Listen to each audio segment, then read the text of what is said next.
daya. Para sahabat terkasih, ini ada bapak-bapak, ibu-ibu, ada pastor, ada suster, semua orang muda yang ada dalam grup ini. Selamat. Kali ini kita berbicara tentang daya. Di sini saya ada tulis daya. Daya itu yang kita bicara sampai sekarang ini, ada daya. Kita manusia ini ada daya. Dan daya itu kita semua tahu, itu kan dari Tuhan. Tuhan yang ciptakan kita dan dalam diri kita ada daya. Daya itu yang kita sebut kemudian sumber daya, dalam arti begini. Sumber daya yang kita sering katakan sumber daya manusia, SDM, itu manusia di sini. Saya hanya tawarkan pikiran kecil saja, yaitu manusia, daya itu ada dalam nafsu. Nafsu itu dorongan, nafsu makan, nafsu tidur, nafsu bermain, itu semua di sini. Segi yang pertama ini. Lalu kemudian bidang yang kedua itu nalar.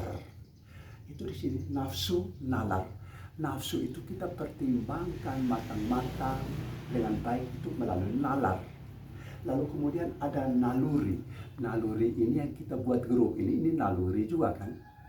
Itu saya punya pastor yang ada di Batam yang bicara banyak tentang orang-orang di Batam.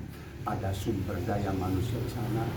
Saya punya teman-teman yang ada di Laktutus, yang ada di Malang, di Jogja, kami di Timor dan apa itu semua naluri kita bersahabat. Lalu kemudian nurani.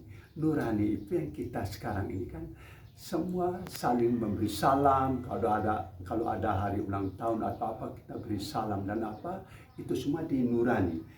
Empat ini dalam satu segi empat, nafsu, nalar, naluri dan nurani ini yang oleh Universitas Kristen Satya Wacana Salatiga pada tahun 2011 beri nama kuadran Bele.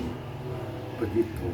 Sehingga kita sebut kuadran Bele itu hanya satu pikiran kecil saja, bahwa saya kemukakan satu pikiran kecil, manusia terdiri dari 4 faktor atau 4 unsur, nafsu, nalar, naluri dan nurani. Ini dari Tuhan, ini satu kesatuan. Jadi ini bukan satu-satunya pikiran, tetapi saya hanya berikan gambaran secara sederhana. Inilah yang saya sebut sumber daya manusia itu terdiri dari 4 bagian ini. Nafsu, mau buat apa? Nalar, buat rencana. Naluri, kerjasama dengan orang lain. Nurani, bertanggung jawab kepada sesama dan kepada Tuhan. Maka dari itulah daya yang kita bicarakan sekarang ini. Para sahabat terkasih, silakan. Ya. Jadi ini daya ini kan ada dalam diri kita. Itulah yang mulai muncul kata pemberdayaan. Kita punya orang-orang muda, kita semua mulai dari kecil pemberdayaan. Pendidikan itu termasuk sini.